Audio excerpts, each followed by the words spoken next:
ariko hari habaye iki? Abafarisayo bajya inama bafatanije n'abanditsi bazana uyu mugore ngo bamufasha asambana. Ikibazo, nta muntu usambana ari umwe. Ntabwo uyu mugore bamureze ko yikinishije nk'uko biriho muri iki gihe cya none. Ntabwo uyu mugore icyaha bamureze ari cyo kwikinisha, ahubwo bamureze icyaha cy'uko yagenje gute, yasambanye. Mu yandi magambo, nk'uko bizwi, uhereye gatanga ka mbere nta muntu usambana ari umwe, ahubwo uyu mugore yari afite uwo basambanye. Ikibazo, ko bazanye umugore umugabo yari ari he? nakubwiye ngo iyo Imana itaragutabara buri wese akubonamo ubujiji, yakubonamo inzanga, yakubona ko uzapfa imbwa, yakubona ko uzapfa usaze, yakubona ko buri wese afite uko gufata. Nanone nshuti bavandimwe, nongeye kubaramutsa mu izina ry'umwami wacu Yesu Kristo. Izina ry'Imana yacu rihabwa icyubahiro, kandi Imana ihabwa icyubahiro yaturinze tukaba twongeye guhura tugihumeka umwuka w'abariho. Izina ry'Imana yacu rihabwa icyubahiro. Nk'uko nabibabwiye, ntago burya kuba hari itegeko ridakuka, ahubwo kubaho ni ubuntu n'amahirwe Imana iba yatugiriye. Reka rero twe turamutse turi bazima, twe turamutse turi amahoro, tugire tuti izina ry'Imana yacu rihabwa icyubahiro, kandi twihanganishe abavandimwe bacu bafite ibibazo bitandukanye. Hari abarwayi muri bo, hari abarembeye kwa muganga. Tuba dusenga tubaragiza Imana kugira ngo ikore ibitangaza, kandi irabikora. Ubuhamya tugenda tububona. Hari abari ku bisasiro byabo barembeye mu mago batabonye ubushobozi, abo nabo birandeba nawe birakureba, kugira ngo hajye baho no gufasha. Urabizi uwo muturanye, urabizi umuvandimwe, abo bose tuba tubaragiza Imana kugira ngo ikomeze kuba bugufi. Kandi Imana yaguhaye ubushobozi, Imana yaguhaye amahirwe yo kuramuka.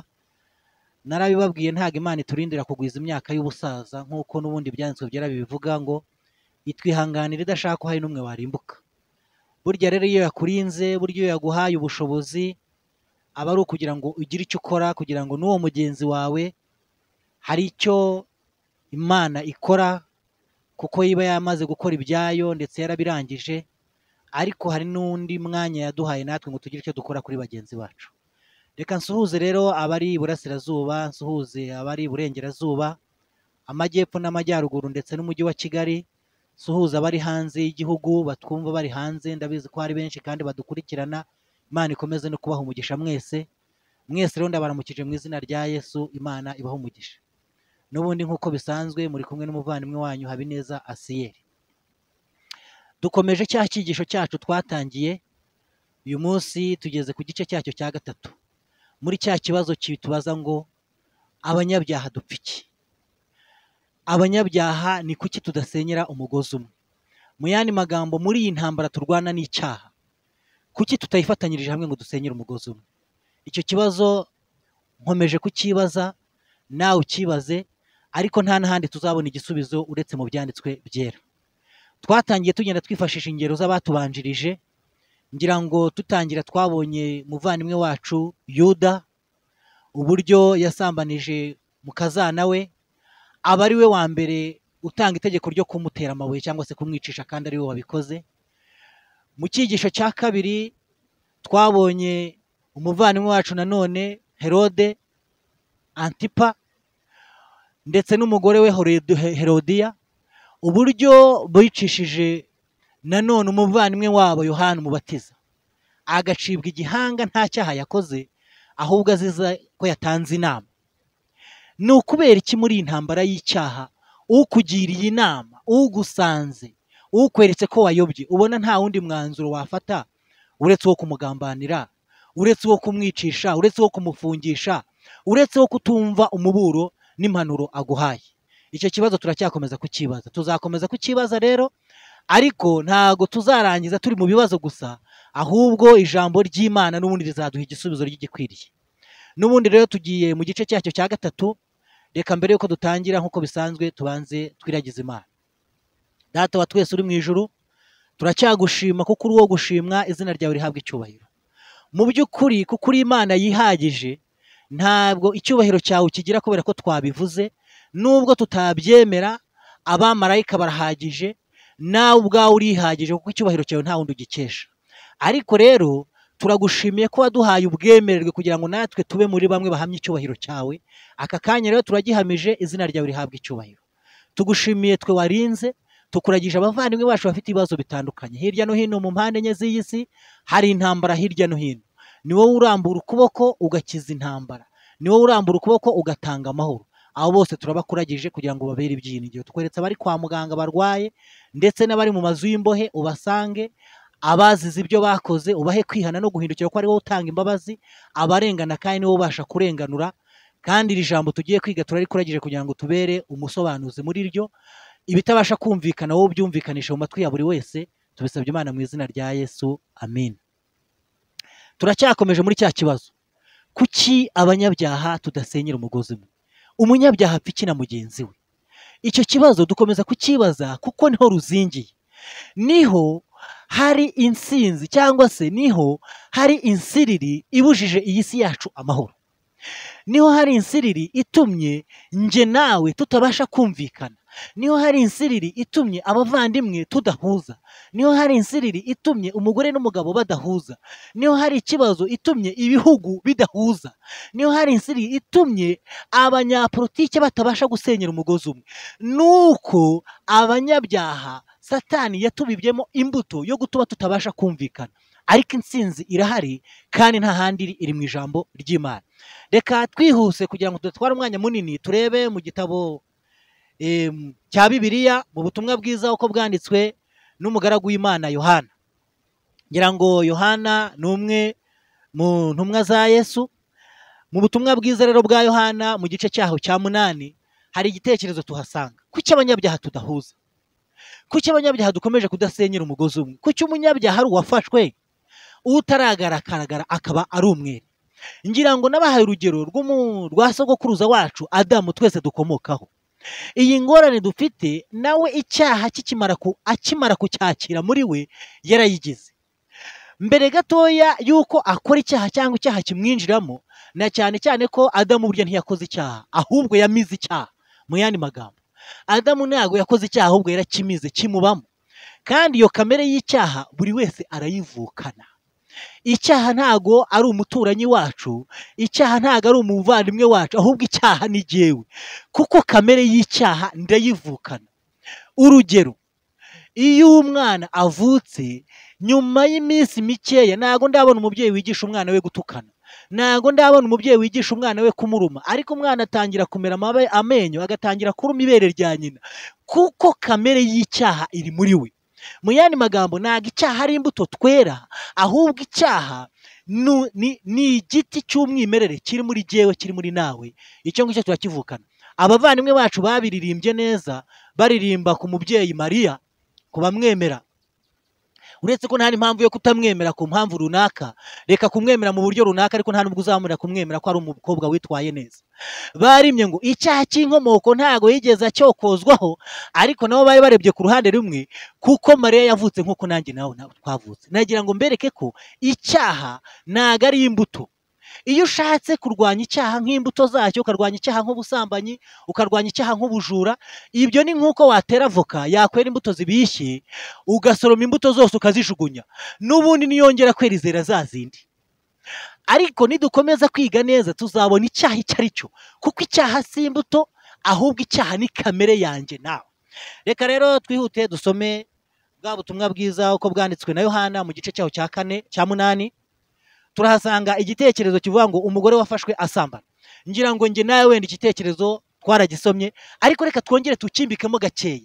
Hano baratubwira ngo Yesu ajya ku musozi wa Elayono, azinduka mu museke, yongera kujya mu rusengero. Abantu bose baza aho aricara arabigisha. Igihe Yesu yari ari kwigisha, yaraye ku musozi asenga nk'uko yari asanzwe ari kamere ye, nk'uko yari asanzwe abigira.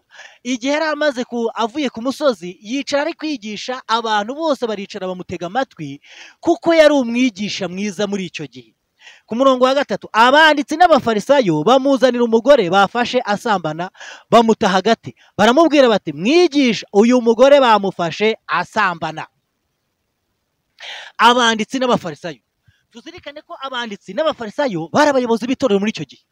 ntago bari abantu basanzwe bapfuye kuboneka uko babonetse bose. Abanditsi bari bashinzwe imizingo y'ibyanditswe byera mu rusengero. Abanditsi mu yandi magambo bari bahagarariye ibyanditswe byera. Abafarisayo ryari itsinda rishinzwe ko gahunda y'iby'Imana ishyirwa mu bikorwa. Ndetse tuzabigeraho n'imbere, tuzabona rimwe igihe umufarisayo yagiye gusenga, nk'uko bari babimenyereye, bari bazi kwitwararika ku buryo bushoboka. Umufarisayo ngo yajyaga gusenga akabanza akavuza ikondera, akavuza ifirimbi kugira ngo rubanda rwose rubone ko gahunda yo gusenga igenje gute igeze. Igihe umunsi umwe rero ari gusenga, yitegereza umukoresha w'ikoro wari hirya. Abakoresha b'ikoro uyu munsi none twabita nk'abakozi ba reveni, kuko nibo bari bashinzwe imisoro muri icyo gihe. Aramwitegera bati, mva mana, ndagushimye ko utangize nk'uriya mukoresha w'ikoro, kuko niyiriza kabiri mu cyumweru, ntanga icya 10 cy'isogi na nyiragasogereza. Mu yandi magambo, mu mirimo itegetswe n'amategeko, umufarisayo yari inyangamugayo. Ariko hari habaye iki? Abafarisayo bajya inama bafatanije n'abanditsi, bazana uyu mugore ngo bamufasha asambana. Ikibazo, nta muntu usambana ari umwe. Ntago uyu mugore bamureze ko yikinishije nk'uko biriho muri iki gihe cya none. Ntago uyu mugore icyaha bamureze ari cyo kwikinisha, ahubwo bamureze icyaha cy'uko yagenje gute, yasambanye. Mu yandi magambo, nk'uko bizwi, uhereye gatanga kambere nta muntu usambana ari umwe, ahubwo uyu mugore yari afite uwo basambanye. Ikibazo, ko bazanye umugore, umugabo yari ari he? Niba bafashe umugore asambana, uwo basambanye yari ari he? Icyo nakundiye uyu mugore ntago yigeze adekarara ngo abaze ngo ko munzanye njyenyine, ahubwo uyu mugore yemeye icyaha. Nacyo kidukwiriye natwe muri iki gihe cya none, kuko habayeho kwemera icyaha kwanjye nawe. Izi mpaka zose zivuka zahagarara.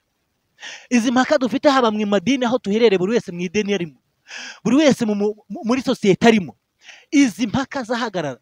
Abari mu magereza, gereza nyinshi zakinga cyangwa se zagabanywa, abarimo bagabanya, kuko igihe umunyabyaha yemeye icyaha. Reka dushimire na leta yacu ko yoroshya n'ibihano. Reka tugaruke rero dukomeze. Nusoma neza, uyu mugore bafashe asambana.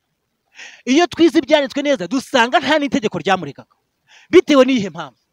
Iyo dusubiye hirya gato mu gutegeka kwa kabiri, reka twasimbukire gakeya mu gitabo cyitwa gutegeka kwa kabiri. Gutegeka kwa kabiri mu igice cya 22, duhereye ku murongo wa 22.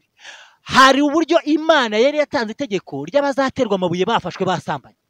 Uhereye ku murongo wa 22 w'igice cya kabiri, haranditse ngo umugabo nafatwa asambana n'umugore ufite umugabo, bombi babice. Umugabo n'umugore basambanye, uko aba ariko mukura ikibi mu Bisiraheli.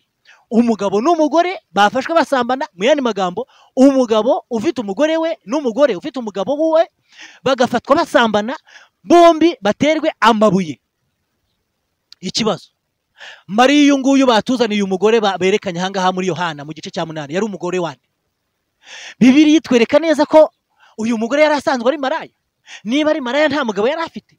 Kuba yasambanye rero ntago ari icyaha kimutera amabuye, kuko ntago ari ubutumwa bwiza bari bamuzaniye ngo abari umudiyakonikazi w'indaya, ngo abari umuririmbyi w'indaya, ahubwo bari kumurega ko ari umugore w'umugabo bafasha agenza gute, asambana. Ariko ibyanditswe byera biratwereka ko uyu mugore nta mugabo yari agenje gute, yari afite. Ku murongo wa 24 wa 3, umugabo nasambana mu mudugudu, nasanga mu mudugudu umwari wasabwe n'undi mugabo akaryamana nawe, bombi muzabajyane mu marembo y'uwo mudugudu, mubicishe amabuye. Kubera ihe mpamvu? Umukobwa mumwicire kuko atatatse ari mu mudugudu. Mu yandi magambo, umukobwa azire yuko uwo mugabo yamufashe ku ngufu, umukobwa ntagenze gute, ntatabaze ngo atabare. Icyo kibi cyaha agomba kugenza gute, kuzira. Umugabo nawe bamuhore yuko yasambanije umukobwa w'abandi wari warasabwe, wakowe, mu yandi magambo yamaze kuba umugore wa mugenzi we. Hepfo ku murongo wa 25 ikintu gitangaje cyane. Ariko umugabo nasanga mu gasozi umukobwa wasabwe akamufatirayo, akamukinda cyangwa akamusambanya, umugabo wamukinze azaba ari we wicwa wenyine. Umukobwa ntuzagira icyo umutwara. Kubera iyihe mpamvu? Kuko atakoze icyaha gikwiriye kumwicisha, kuko bimeze nk'uko umuntu atera mugenzi we akagenza gute, akamwica.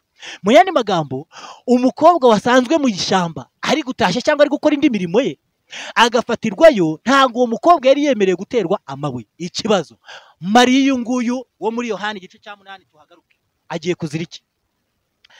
Ku murongo wa 4 w'igice cya 4 cya 8 cya Yohana, bamubwira bati, mwigisha, uyu mugore bamufashe asambana, kandi Mose mu mategeko yadutegetse kwicisha amabuye abakoze batyo. None wowe urabivugaho iki? Ikibazo, ko ari abakoze batyo, hari ubwo wakoze gutyo? Nababwiye ngo uyu mugore ntabwo yaziraga kwikinisha, ntabwo Mariya yarezize ko yikinisha, ntabwo yaregwaga ko yikinisha, yaregwaga ko yasambanye. Yasambanye nande? Kuki umunyabyaha azira undi? Kuki urukundo hagati y'umunyabyaha na mugenzi we rwabuze? Kuki dushinzwe guhiga ibyaha bya bagenzi bacu? Ntabwo Imana yatugize abapolisi bo kwirirwa dushomba ibyaha bya bagenzi bacu. Mu yandi magambo, ntabwo turi abaribu b'Imana bo kugenza ibyaha bya bagenzi bacu. Ahubwo Bibiliya yanjye niyo iratubwira ngo twese twakoze ibyaha ntitwashyikira ubwiza bw'Imana. Reka dusabe rero umwuka w'Imana anyigisha icyo nkwiriye gukora, akwicisha icyo nkwiriye gukora. Twese tumenye ko turi abanyabyaha imbere y'Imana, kandi igikwiriye kudukiza ni kimwe, ni ukwemera ubuntu bw'Imana bugakorera mu mibereho yacu.